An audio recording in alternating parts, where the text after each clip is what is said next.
আরটিভির podcast zoom বক্সে আপনাদের সবাইকে আমন্ত্রণ জানাচ্ছি। আমি সারা ফায়রুজাইমা। আর আজকে আমার সাথে অতিথি হিসেবে যিনি উপস্থিত আছেন, গল্প হচ্ছিল তার সাথে, তিনি নাকি কর্পোরেট লেডি ছিলেন। নাকি না, তিনি কর্পোরেট লেডি, মানে কর্পোরেট দিয়ে তার লাইফ শুরু, সেখান থেকে মডেলিং, তারপর কিভাবে জানি দরদ দিয়ে তিনি যুক্ত হয়ে গেলেন অভিনয়ের সাথে, এবং প্রথম সিনেমায় শাকিব খানের সাথে দরদ। নামটা নিশ্চয়ই পরিচিত, এতদিনে যেহেতু দরদ আপনারা সবাই হলে দেখেই ফেলেছেন, তবুও জুম বক্সে তার সাথে আমি আরও একবার পরিচয় করে দিই। তিনি হচ্ছেন সাফা মারওয়া। কেমন আছেন? আলহামদুলিল্লাহ, ভালো আছি। প্রথমে বিগ কংগ্রেচুলেশন। একেবারে শুরুটাই খুব ধামাকা দিয়ে, আমি জানি অনেকবার শুরুর গল্প বলে ফেলেছেন, কিন্তু জুম বক্সে বলা হয়নি, সুতরাং একটু মজা করে শুনতে চাই, শুরুর গল্পটা কি ছিল? দরদের গল্পটা এরকম ছিল যে আমি একদিন শুটে ছিলাম একটা টিভিসির কাজে। সো এখানে আমাদের একজন মেকআপ আর্টিস্ট ছিল, মোটামুটি ওনাকে মিডিয়ার সবাই চেনে, মনির হোসেন নামের ভাইয়া। সো ভাইয়া হুট করে সেই দিন সেটের মেকআপে ছিল। তো সে হুট করে আমাকে বলতেছে যে সাফা, তুমি কি সিনেমাতে কাজ করবা? সো আমি অলরেডি তখন একটা শুটিংয়ে। তো আমি বললাম ভাইয়া সিনেমাতে আসলে আমি তো ওরকম রেডি না, বাট কার সিনেমা জানতে চাইলাম। বললো যে অনন্যা মামুনের সিনেমা, সাকিব খানের সিনেমা। তো ওইটা বলার সাথে সাথেই না আমি একদমই মেন্টালি প্রিপেয়ার ছিলাম না যে আমি সিনেমাতে তখন কাজ করব। বিকজ আমি জাস্ট রিসেন্টলি ভিজুয়ালে কাজ করা স্টার্ট করেছি। সো যখন শুনলাম যে অনন্যা মামুন ভাই আর সাকিব খান, তখন না আমি বললাম হ্যাঁ, যদি সব কিছু ঠিক থাকে বা তারা যদি আমাকে সিলেক্ট করে, সো তাহলে আমি অবশ্যই করব। সো এইভাবে আমার অ্যাকচুয়ালি দরদের এন্ট্রিটা। আর যে মানে খুব অল্প সময় আমার কাছে ছিল যে আমি একটা ডিসিশন নিব যে আমি আসলে কাজ করব কি না, বা কিভাবে কাজ করব, বা ওভারঅল সব কিছু। লাইক 4-5 দিন টাইম, ওরকম টাইমের মধ্যে। সো ওই দিন তার সাথে কথা বলার পর আমি সাথেই মামুন ভাইয়ের সাথে ফোনে কথা বললাম। তখন অলরেডি তারা দরদের শুটিং চলছে বানারসে। আচ্ছা, অলরেডি সাকিব ভাই, মামুন ভাই, ওনারা সবাই বানারসে ছিল। সো তখন ফোনে কথা বলার পর ওনাদেরই আরেকজন ডিরেক্টর ছিল যে বাংলাদেশে ছিল, সানিয়াত ভাইয়া। সো উনি আমার সাথে একটা শর্টলি মিটিং করে, বা অডিশন যেটাই বলি। সো ওই একদিনেই তার সাথে মিটিংয়ের পর সেটা আমি নেক্সট ডেতেই করি আর কি। তো তারপর ভাইয়া, মানে 24 ঘন্টারও কম সময়ের মধ্যে তুমি বড় পর্দাকে হ্যাঁ বলে দিয়েছো। মানে আমি যখন শুনছি যে শাকিব খান, তারপর ডিরেক্টর মামুন ভাই। একটু থামাই, হ্যাঁ, মানে আমি of course Shakib Khan superstar number 1, no doubt, and he is giving us like অনেক বড় বড় হিট সিনেমাগুলো। বাংলাদেশের নায়ক বলতে একেবারে হিরো কিন্তু শাকিব খান। কিন্তু সবকিছু পজিটিভের সাথে একটা নেগেটিভ থাকে, যেরকম শাকিব খানকে নিয়ে কিন্তু একটা রিউমার থাকে যে শাকিব খানের সাথে সিনেমা করলেই তো নায়িকা প্রেমিকা হয়ে যায়, বিয়ে হয়ে যায়, রিউমার আসে। একটু ভয় কাজ করে নাই? একটু ভয় কাজ করতে, মানে এরকম ব্যাপারটা হয়েছে যে যখন আমি অফারটা পাই, সো মানে ইন্ডাস্ট্রিতে আমার যে মেন্টরস ছিল বা বড় ভাইয়ারা ছিল, তো আমি মানে সাথেই তাদেরকে জানাই যে আমার এরকম একটা সিনেমার অফার এসছে, শাকিব খানের সিনেমা। সো চারপাশ থেকে অনেক পজিটিভও শুনেছি, ইভেন অনেক নেগেটিভও শুনেছি যে শাকিব খানের সাথে সিনেমা করবা বা শাকিব খানের সিনেমায় কাজ করবা, এটা হবে ওটা হবে। সো আমার মাথায় ছিল যে মানে আমি যদি কখনো সিনেমা করিও, সো আমার মাথায় এটাই ছিল অলওয়েজ যে আমি যদি সিনেমা করি অবশ্যই আমি মানে শাকিব খানের সাথেই করব। এটা আমি অনেক আগে একটা মানে সিনেমা করার বুটটা আগে থেকেই মাথায় ছিল। হ্যাঁ, ডেফিনেটলি, যেহেতু আমি ইন্ডাস্ট্রিতে কাজ করছিলাম, বাট একটা যে ছিল না যে স্টেপ বাই স্টেপ আগাবো, তখন আমি ভিজুয়ালি টুকটাক কাজ করছি। সো বিগ স্ক্রিনে যাওয়ার আগে, সিনেমাতে যাওয়ার আগে নিজেরও একটা প্রিপারেশনের ব্যাপার আছে। সো বাট আমি মাথায় রেখেছি যে যখনই আমি সিনেমা করব শাকিব খানের সাথেই করব। আর হুট করে যখন এই অপরচুনিটিটা আমার সামনে আসে, আমি অ্যাকচুয়ালি 24 আওয়ার্সের মধ্যেই একটা ডিসিশন নিয়ে নিই যে হ্যাঁ। দারুণ, মানে তোমার গল্প কিন্তু, মানে আমি কি বলবো, মানুষ বলে যে আস্তে আস্তে ক্যারিয়ারে পিকে যাচ্ছি, ছোট পর্দা বড় পর্দা। তুমি 3 বছর ইন্ডাস্ট্রিতে কাজ করে, মডেলিং দিয়ে শুরু করে প্রথম সিনেমায় শাকিব খানের সাথে, এবং 24 ঘন্টার মধ্যে ডিসিশন। খুব বেশি দ্রুত গতিতে ছুটছো না?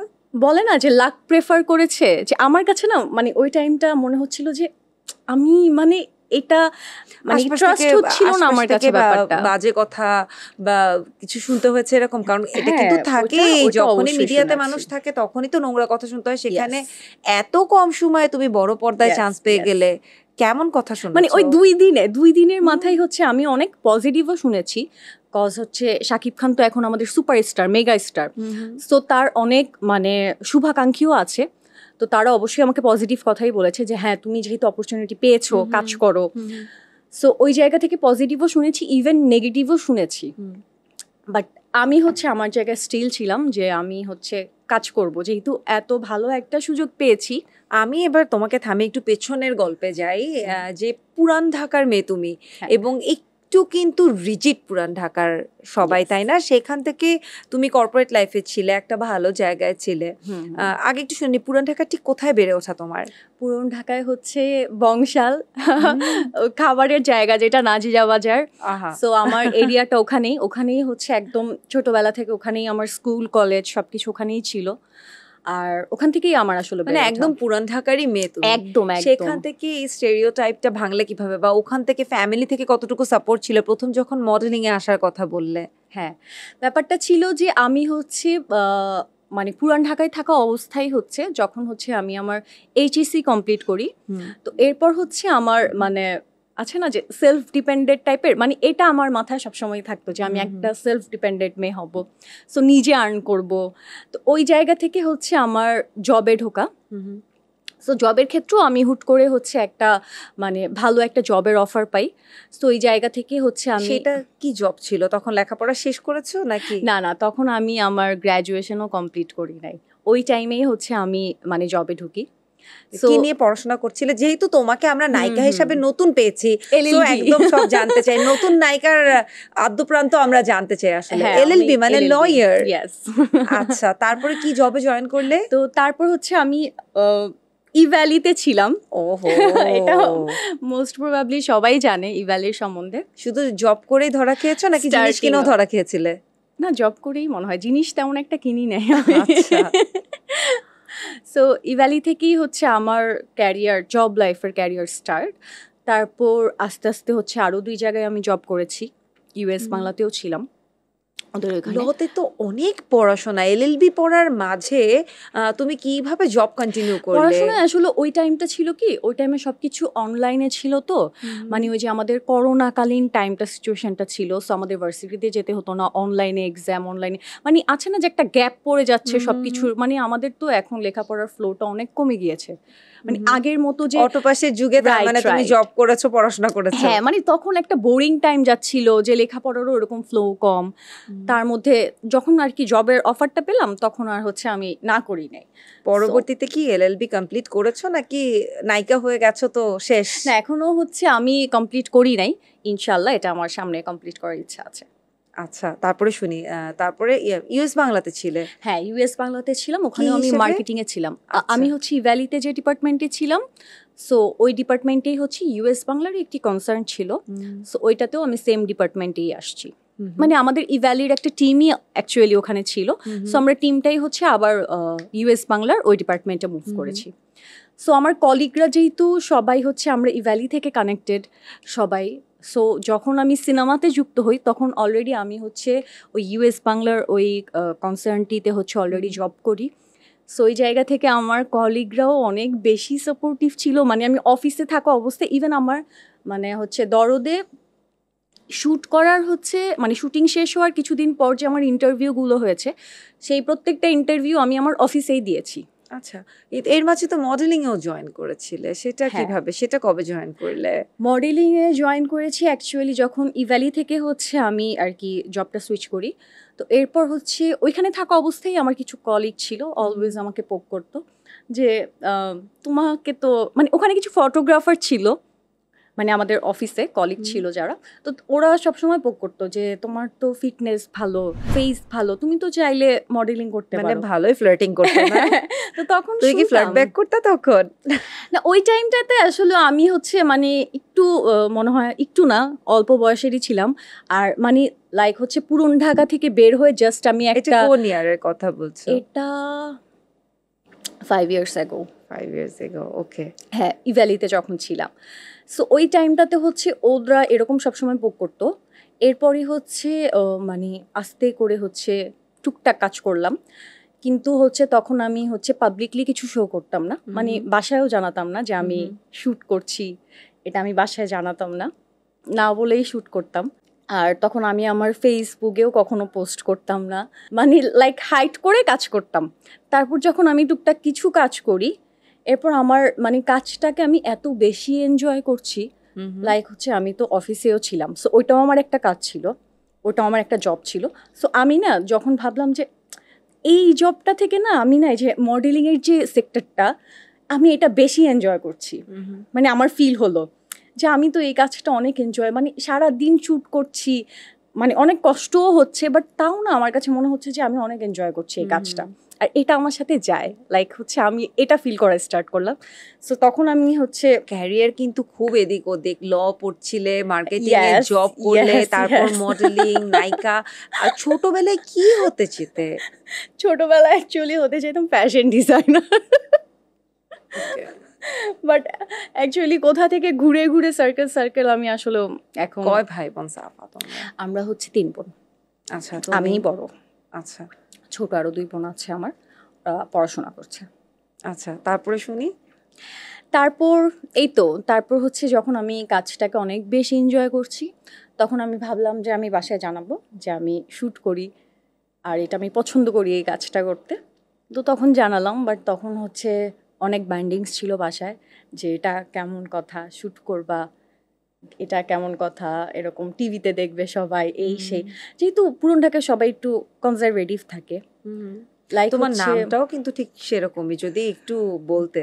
সাফা মারুয়া। হ্যাঁ, এটা কিন্তু 2টা পাহাড়ের নাম। 2টা পাহাড়ের নাম, হ্যাঁ, এই জন্যই হ্যাঁ। বলছি একেবারে পুরো ইসলামিক নাম। সেখানে পুরান ঢাকায় বড় হয়ে আবার কাজও করছো মিডিয়াতে। বাসার থেকে রেস্ট্রিকশন কেমন ছিল? বা যেটা হয় মডেলিং এর ক্ষেত্রে কিন্তু সবসময় খুব বলছি, মডেলিং ইন্ডাস্ট্রিতে নাকি অনেক নোংরামি থাকে, অনেক বেশি সাফার করতে হয় মডেলিং ইন্ডাস্ট্রিতে নাম কামাতে গেলে। তুমি কি কি দেখেছো? অ্যাকচুয়ালি যেহেতু আমি কর্পোরেটেও ছিলাম, সো আমি যদি বলি যে মানে মেয়েদের ক্ষেত্রে না, মানে এই জিনিসটা আমার মনে হয় যে কোনো প্রফেশনেই মেয়েদেরকে এই জিনিসটা ফেস করতে হয়। রিয়েলি? আমার মনে হয়। তুমি কোথায় বেশি ফেস করেছো, কর্পোরেটে না মডেলিং এ? না, আমি আসলে ওরকম কিছু ফেস করি নাই। এটাও আরেকটা বলি যে এটা হচ্ছে ডিপেন্ডস, মানে আমার উপর ডিপেন্ডস যে আমি নিজেকে কিভাবে প্রেজেন্ট করব, আর আমি হচ্ছে যার সাথে মিশছি, বা আমার অফিসের এনভায়রনমেন্ট, বা আমি হচ্ছে মডেলিংয়ে যাদের সাথে কাজ করছি, আমি যেভাবে নিজেকে প্রেজেন্ট করব, তারা কিন্তু ওই হিসেবেই আমাকে ট্রিট করবে। সো ওই জায়গা থেকে আমি অলওয়েজ মানে হচ্ছে এটাই আর কি আমার ধারণা, যে আমি নিজেকে যেভাবে প্রেজেন্ট করেছি ওরা আমার সাথে এভাবে ট্রিট করেছে। সো আমি অনেক বেশি হচ্ছে একদম ট্রান্সপারেন্ট ছিলাম সব কিছুতে, অফিসের ক্ষেত্রেও। সো ওই জায়গা থেকে আমার এরকম কিছু ফেস করতে হয়নি, ইভেন মডেলিংয়েও না, ইভেন অফিসেও না। বাট এটা আমি জানি, যেহেতু কাজ করেছি, অনেক কলিগ ছিল বা অনেক এক্সপিরিয়েন্স হয়েছে, ওই জায়গা থেকে বলবো যে মেয়েদের ক্ষেত্রে প্রত্যেকটা প্রফেশনেই হয়তো এই ব্যাপারটা থাকে। পরপরই তো লকডাউন শুরু হয়ে যায়, কাজ তো তখন বন্ধ, তারপরে আবার কিভাবে কাজে ফেরা হলো, যোগ দেওয়া হলো? হ্যাঁ, তখন আমি হচ্ছে স্টিল মানে ফটোশুটগুলো করতাম বেশি। কখনো কোনো নোংরা অফার, নেগেটিভ অফার কিছুই পেতে হয়নি? অফার অবশ্যই পেয়েছি, মানে এমন না যে অফার কখনোই পাই নাই। দুই একটা শেয়ার করো, অফার কি অবশ্যই ধরনের পেয়েছি, ছিল? বাট ওই যে আমি হচ্ছে জিনিসটাকে ওইভাবেই, মানে কি ধরনের treat অফার করেছি। পেয়েছো? লাইক হচ্ছে আমি একদম মানে ক্লিয়ারলি বলি, ব্যাপারটা হচ্ছে যে যখন আমি মিডিয়াতে মাত্র স্টার্টিং, তো তখন আমি হচ্ছে 2-1 জন মানে যাদেরকে আমি চিনি, ফটোগ্রাফার বা মেকআপ আর্টিস্ট, তাদের সাথেই নর্মালি কথা বলতাম, যেহেতু এটা আমার মাথায় কাজে ঢোকার আগে ছিল যে মিডিয়াতে কাজ করা মানে হচ্ছে গিভ অ্যান্ড টেক বা নোংরামি, যেটা তুমি বললে আর কি। সো ওই জায়গা থেকে আমার মানে এই জিনিসটা আমি তাদের কাছে জানতে চাইতাম যে এখানে কাজ করলে কি আসলে এরকম ব্যাপারটা। আচ্ছা, মানে আমি তাদেরকে কোশ্চেন করতাম ব্যাপারগুলো। সো কিছু আমার ফ্রেন্ড ছিল ফটোগ্রাফার, যারা এখনও আমার বেস্ট ফ্রেন্ড, মানে ওদের সাথেই আমার মানে ফটোশ্যুটের যে জার্নিটা স্টার্ট। সো ওরা অলওয়েজ আমাকে বলতো যে হচ্ছে তুমি মানে নিজেকে যেভাবে প্রেজেন্ট করবা, মানুষ ওইভাবেই হচ্ছে তোমাকে নিবে তোমার সাথে। সো ওই জায়গা থেকে হচ্ছে আমার ধারণা ছিল যে যেখানে আমার এরকম অফার আসবে আমি অ্যাভয়েড করব, আমার দরকার নাই। যদি আমি আমার গুণ দিয়ে, আমার যেহেতু আমার গুণ আছে, সো আমার ফেস আছে ক্যামেরার সামনে কাজ করার মতো, আমার কনফিডেন্স আছে, সো ওইটা দিয়ে যদি আমি কোথাও কাজ করতে পারি, ওকে, আদারওয়াইজ যদি ওই ওই টাইপের এড়িয়ে গেলে যে অফারটা কি ছিল, কিরকম ধরনের অফারটা প্রস্তাব থাকতো, এসেছে তোমার কাছে? হ্যাঁ লাইক হচ্ছে মানে তখন এমন একটা টাইম ছিল যে ছোটখাটো মেকআপ আর্টিস্টরাও অনেক উল্টাপাল্টা কথা বলতো। মানে আমি হচ্ছে হ্যাঁ তাদের সাথে ফোনে কথা বলতাম একদম স্টার্টিং এর কথা এটা। সো মেকআপ আর্টিস্ট হয়েও সে আমার সাথে লাইক হচ্ছে কফি খেতে হবে, যে কফি খেতে যাই বা এরকম কথা আছে না, আচ্ছা যে বলতো আমরা আসেন কফি খাই। সো তখন তো আমি ব্যাপারগুলো বুঝতাম না যে মানে শুট করার আগে কি মেকআপ আর্টিস্টদের সাথে কফি খেতে হবে, এরকম ব্যাপার গেছো কিছু কখনো এরকম? নেভার আচ্ছা নেভার। সো তাও বাট আমি মেন্টালি একটা জায়গায় ফিক্সড ছিলাম যে যত যাই হোক এরকম যত অফারই আসুক, যদি সেটা হচ্ছে আমি নিজের থেকে মেনে না নেই, আমাকে কেউ ফোর্সফুলি কোনো কাজ করাতে পারবে না। আচ্ছা এবার আবার একটু কাজে আসি। প্রথম সিনেমায় শাকিব খানকে দিয়ে, শাকিব খানের সাথে দেখা হচ্ছে, কখনো স্টার স্টাক হয়েছো? মানে এমন বড় কোনো তারকাকে দেখছো চোখের সামনে যাকে সবসময় টিভিতে দেখেছো, দেখে একদম হতভম্ব হয়ে গেছো, এরকম অভিজ্ঞতা হয়েছে? হ্যাঁ, শাকিব খানের সাথে তো ডেফিনেটলি, শাকিব ভাইয়ার সাথেও আমার দেখা হয়েছে বানারসেই, ওখানে যাওয়ার পরই। সো ওইখানেও আমার শাকিব ভাইয়ের সাথেই দেখা হয়েছে প্রথম। ইভেন হচ্ছে আমার যে কো আর্টিস্ট ছিল রাহুল দেব বলিউডের, সো দরদ মুভিতে হচ্ছে ওনার সাথে আমার বেশি স্ক্রিন শেয়ার করা হয়েছে। সো আমি যখন অ্যাট ফার্স্ট মানে হচ্ছে ওনার সাথে দেখা করতে যাই সেটে, ওই টাইমটাতে হচ্ছে আমি মানে খুব নার্ভাসও ছিলাম, শকডও ছিলাম যে মানে উনার সাথে হচ্ছে আমি স্ক্রিন শেয়ার করব, তাও হচ্ছে লাইফে ফার্স্ট টাইম কাজ করছি, আমার কোনো এক্সপিরিয়েন্স নাই। তার মধ্যে হচ্ছে ব্যাপারটা ছিল যে সে হিন্দিতে কথা বলে, মানে তার ডায়লগগুলো হিন্দিতে ছিল, সো আমারও তার সাথে ওরকম করে হিন্দিতে ডায়লগগুলো দিতে হবে। প্র্যাকটিস করেছিলে বা শিখেছিলে? প্র্যাকটিস করেছি বলতে হচ্ছে মানে আমি তো হচ্ছে আমার শ্যুটের হচ্ছে 4-5 দিন আগে ওইখানে প্রেজেন্ট ছিলাম বানারসে। সো তখন আমি যাওয়ার পর আমাকে যে স্ক্রিপ্টটা দেওয়া হয়েছিল ওইটাতে হিন্দি ডায়লগগুলো ছিল। সো ওই 3-4 দিনই হচ্ছে আমি সারা দিন মানে বই পড়ার মতো করে স্ক্রিপ্ট পড়তাম সারাদিন। সাফা, তোমার গল্পটা শুনতে খুব ভালো লাগছে যে এত দ্রুত এত একটা উঁচু জায়গায় গেছো, কিন্তু তোমার কখনো মনে হয়নি যে মানুষের কাছে এটা একটা নেগেটিভ এক্সাম্পলও হতে পারে যে শাকিব খানের সাথে সিনেমা করাটা আসলে অনেক ইজি, এত দ্রুত এত এত বড় জায়গায় চলে গেলে? না, এই জায়গা থেকে আমি বলবো যে এটা তো আমি অবশ্যই বিশ্বাস করি যে এটা আমার লাক ছিল। ইভেন আমার ভিসাও ছিল, এটাও একটা বড় কথা। ইন্ডিয়ান ভিসা আগে থেকে ছিল? হ্যাঁ, আমার ভিসাও ছিল। যদি অ্যাট এ টাইমে যদি আমার ভিসাও না থাকতো, আমি কিন্তু ওই শর্ট টাইমে ভিসা করতে পারতাম না। সো সব কিছু মিলেই আমার মনে হচ্ছে যে আমি অনেক লাকি, আমার লাকটাই আমাকে প্রেফার করেছে। যখন সিনেমার কথা বাসা যায়, একটা তো ফটোশুট করছো, মডেলিং, স্টিল পিকচার কিংবা বিজ্ঞাপন, টোটাল ডিফারেন্ট জোন, কিন্তু যখন সিনেমার কথা জানালে, বড় পর্দা, দেশের বাইরে শুটিং করতে যেতে হবে, তখন আসলে ফ্যামিলি থেকে কি রিঅ্যাকশন ছিল? দেশের বাইরে আমি এর আগেও হচ্ছে দিল্লিতে শুটিং করেছিলাম, ফটোশুটের ছিল এটা, ওইটা অন্য একটা জুয়েলারি ব্র্যান্ডের ছিল, জরওয়া হাউস। সো ওইটার শ্যুটও হচ্ছে আমি দিল্লিতে গিয়েই করেছি, তখন হচ্ছে নুসরাত ফারিয়া আপু ছিল আমাদের সাথে।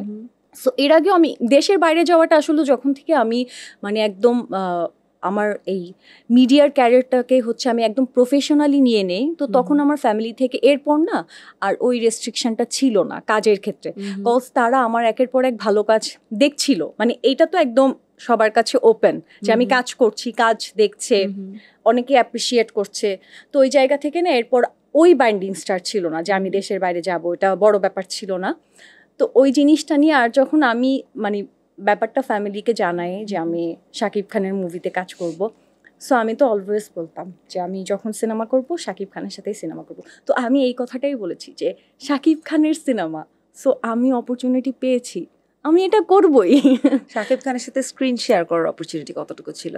স্ক্রিন শেয়ার শাকিব ভাইয়ের সাথে আমার স্ক্রিন শেয়ারিং খুবই কম ছিল, কজ হচ্ছে আমাদের যেহেতু দরদে 2টা কাপল ক্যারেক্টার ছিল, লাইক হচ্ছে শাকিব ভাইয়ার সাথে সোনাল চৌহান আর হচ্ছে আমার সাথে হচ্ছে রাহুল দেবের। সো এরকম 2টা কেমিস্ট্রি ক্যারেক্টার ছিল। রাহুল দেবের কাজ আগে দেখে গিয়েছিলে? হ্যাঁ, অবশ্যই। আমি হচ্ছে তার সবসময় ভিলেন ক্যারেক্টারটা দেখতাম। সো মানে তাদের যে অ্যাক্টিং, মানে যখন শুনলাম যে রাহুল দেব থাকবে, সো ওই 2 দিন না আমি সারাদিন ইউটিউবে দেখতাম মানে রাহুল দেবের মুভিগুলো।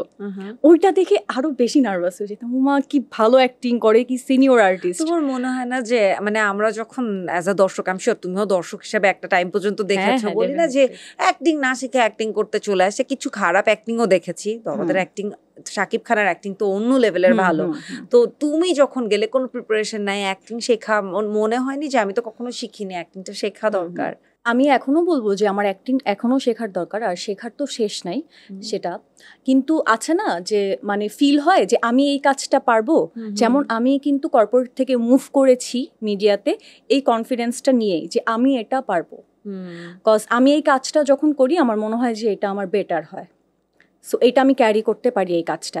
সো ওই কনফিডেন্সটা না আমার মধ্যে ছিল যে আমি পারবো অ্যাক্টিং, আমি পারবো, কজ আমি এই জিনিসটাকে এই কাজটাকে অনেক পছন্দ করি, ভালোবাসি এই কাজটা করতে। সো এই কাজটা আমার কাছে ততটাও কঠিন না, হয়তো প্রথমের দিকে হয়তো আমার বেস্ট হবে না, বেটার হবে না, বাট আমি পারবো।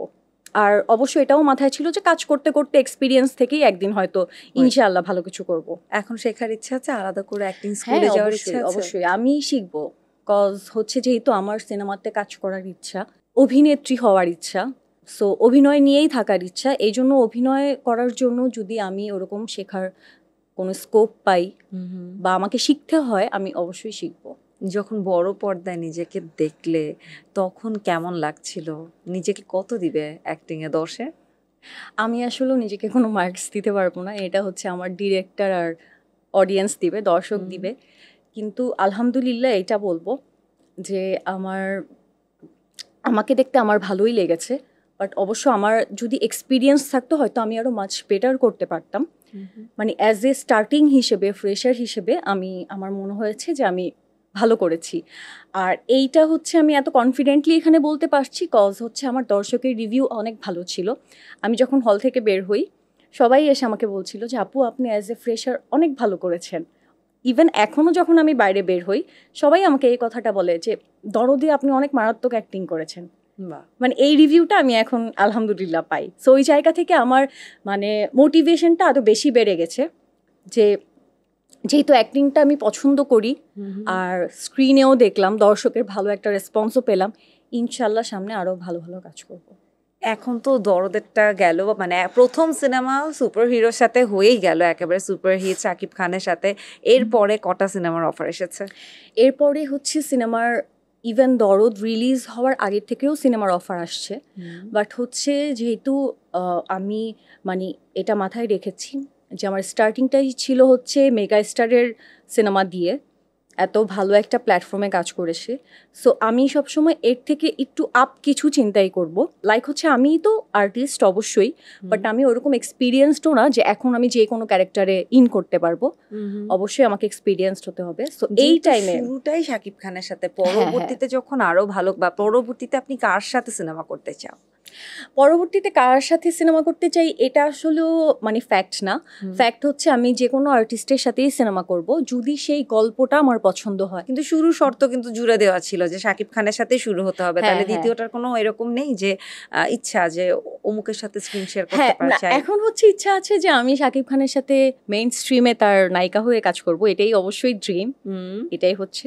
আর তারপর যদি অ্যাজ এ আর্টিস্ট হিসেবে চিন্তা করি, ভালো গল্প, ভালো আর্টিস্ট, কজ আরও আমাদের অনেক আর্টিস্ট আছে বাংলাদেশে, অনেক ভালো অভিনয় করে, অনেক ভালো কাজ করে, তাদের সাথেও যদি সুযোগ পাই কাজ করব। ডিরেক্টরের কথা বলছি যে অরণ্য মামুনের নামটাও তোমাকে টেনেছে, আর কার কোন কোন ডিরেক্টরের সাথে কাজ করার ইচ্ছা, যাদের কাজ দেখে তোমাকে মনে হয় যে হ্যাঁ অমুকের সাথে কাজ করতে পারলে ভালো লাগতো? অনেক ডিরেক্টরই আছে এখন, যেহেতু আমাদের বাংলা সিনেমার কি এখন অনেক ইন্টারন্যাশনালিও কাজ করছে আমরা, যেহেতু আমাদের সিনেমাগুলো এখন দেশের বাইরেও রিলিজড হচ্ছে, সো আমাদের সব কিছু অনেক বেশি আপগ্রেড হয়েছে। আমাদের ডিরেক্টররা এখন হচ্ছে মানে অনেক ভালো ভালো মেকিং করছে, স্টোরি অনেক ভালো হচ্ছে। তো ওভারঅল এখন আমার মানে অনেক ডিরেক্টরের সাথেই কাজ করার ইচ্ছা, যেমন রায়হান রাফি ভাইয়া আছে, আরও অনেকেই আছে, নাম বললাম না, অনেকেই আছে যাদের সাথে আমি অবশ্যই সুযোগ পেলে কাজ করব। কথা হয়েছে কখনো রায়হান রাফির সাথে? দেখা হয়েছে? রায়হান রাফি তো নতুনদের নিয়েও কাজ করে। হ্যাঁ, ভাইয়ার সাথে কথা হয়েছে।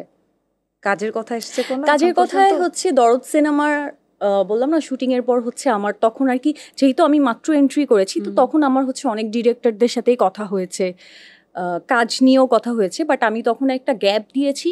কজ হচ্ছে আমি চাচ্ছিলাম যে আগে দরদটা রিলিজ হোক, আমি আগে নিজেকে স্ক্রিনে দেখি, তারপর হচ্ছে দর্শকের রেসপন্স দেখি, তারপর হচ্ছে আমি নেক্সট একটা কাজের একটা ডিসিশন নিব। এখন পর্যন্ত নেক্সট কোনো কাজের খবর আসেনি? হ্যাঁ, নেক্সট কাজের খবরও এসেছে, কিন্তু এটা অফিসিয়ালি এখনো হয় নাই, এই জন্য হচ্ছে আমি এখনো কাউকে অফিসিয়ালি কিছু জানাচ্ছি না। কবে নাগাদ জানবো আমরা? সেটাও কি বড় পর্দার কাজ? Very soon. বড় পর্দার কাজ সেটাও? ডেফিনেটলি, কজ আমি হচ্ছে এখন ফটোশ্যুটটাও কমিয়ে দিয়েছি, যেহেতু সিনেমাতে কাজ করেছি। সো আগে যেমন র্যান্ডমলি কাজ করতাম ফটোশ্যুটগুলো, এখন সেটা করছি না। এখন হচ্ছে খুব চুজি, মানে হচ্ছে ব্র্যান্ড বা ম্যাগাজিন এই কাজগুলোই করছি। সো যেহেতু ইচ্ছা আছে সিনেমাতে কাজ করার, সো ওই জায়গা থেকে ডিফারেন্স মেক করছে সাফা যে পুরান ঢাকা থেকে যখন আগে বেরোতে হেঁটে রাস্তা দিয়ে, আর এখন যখন দরদ সিনেমার নায়িকা সাফা হেঁটে বেরোয়, কোনো ডিফারেন্স পাও? ডিফারেন্স বলতে হচ্ছে পুরন ঢাকায় অবশ্য আমার এখন একটু কম মুভ করা হয়। আমি ওখান থেকে হচ্ছে যখন আমি জবে ঢুকি তখনই আমি ওখান থেকে হচ্ছে মুভ করি, কজ আমার মানে যাতায়াতে অনেক প্রবলেম হতো। পুরন ঢাকাতে অনেক ট্রাফিক থাকে। এখন কি একা থাকছো আলাদা বাবা মা না থেকে? না না, ফ্যামিলি থাকছে, আমার ফ্যামিলি থাকছে, কিন্তু হচ্ছে ওখানে আমি থাকছি না লাস্ট 3 ইয়ার্স। সো ওখানেও যাওয়া আসাচ্ছে, বাট খুবই কম, মানে খুবই কম। বাট এখন হচ্ছে আগে যেমন খুব ওপেনলি বের হতাম, ঘোরাফেরা করতাম, বাট লাস্ট হচ্ছে আমি মানে এখন ওই ঘোরাফেরাটা কমিয়ে দিয়েছি। বাট লাস্ট হচ্ছে আমি কিছুদিন আগে বের হয়েছি, তো তখন আমাকে মানে পাশ থেকে বলছিল যে আপু দরদ সিনেমাতে ভালো অভিনয় করেছেন। মানে আমি ভাবতেও পারি নাই, আমার মনে হচ্ছিল না যে আমার ফেসটা কি দর্শকের মনে আছে বা আমাকে দেখলেই কি চিনবে। সো আমি দেখলাম যে আমি বের হওয়ার পর অনেকেই আমার আশপাশ থেকে বলছে যে আপু আপনার অভিনয় ভালো হয়েছে। একদম শেষ দিকেই আমরা, তার আগে একটু দরদ সিনেমার সেট থেকে কোনো মজার, কষ্টের বা ঠিক দর্শকদের সাথে শেয়ার করা যায় এমন কোনো স্মৃতি, গল্প যদি মনে পড়ে। দরদ সিনেমার সেটের কথা যদি বলি তাহলে বলবো হচ্ছে যে মানে ওখানে সবাই সিনিয়র ছিল, আমি একমাত্র যে মানে ফার্স্ট টাইম কোনো সিনেমাতে কাজ করতে গিয়েছি। সো ওই জায়গা থেকে আমাদের আরও বাংলাদেশি আর্টিস্টরা ছিল, যে ইমতু ছিল।